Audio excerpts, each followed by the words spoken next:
বড় একটা কাজ হলো ফাইনালি। কেমন লাগছে? খুব ভালো। তোর? খুব ভালো লাগছে। দিন আগে এমনি একটু স্ন্যাক্স খেতে বেরিয়েছিলাম ইভিনিংয়ে, তা ওয়াক টক করে যখন যাচ্ছিলাম তো দেখছি একটা পপি কাঁদছে খুব, তাই না? তো কাঁদছে, তো আমরা হাঁটতে হাঁটতে হলাম ওয়াক করতে করতে কোথা থেকে আওয়াজটা আসছে, তারপরে দেখছি একটা ক্যালভার্টের নিচে একটা ছোটো পপি। তো আমরা দেখে খুব কী বলে ভয় পেয়ে যাই, হরিফাইড হয়ে যাই কী হয়েছে।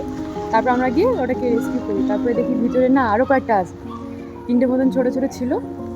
তারপরে হচ্ছে ওই 3টেকে যখন দেখলাম এতগুলো আছে একটু বেটার লাগলো যে চলো একলা নেই। আমরা সেদিনকে দুজন ভাবলাম উঠিয়ে নিয়ে যাবো বাড়ি, তারপরে আমাদের কাছেই রাখবো, একটু বড় ঠড়ো করবো। তো তারপরে সেদিনকেও ভাবলাম যে কিছু ফিট করি। তো ফাইনালি হচ্ছে আজকে এলাম। আজকে এসে বাচ্চারা তো ওদের যেহেতু সেরকমভাবে দাঁত হয়নি, আর মা তো সাথে হয়তো কোথাও একটা আছে, তো আমরা হচ্ছে একটু দিয়ে গেলাম আমাদের তরফ থেকে দুধ আর বিস্কিট যা দেওয়া যায়। আর ওরা বেশি বেশি এখানে একটু হালকা নরম ভাতই খেতে পারে। তা আমরা সময় বের করলে একটু দুধ আর বিস্কিট নিয়ে এলাম আর ওদেরকে খেতে দিলাম।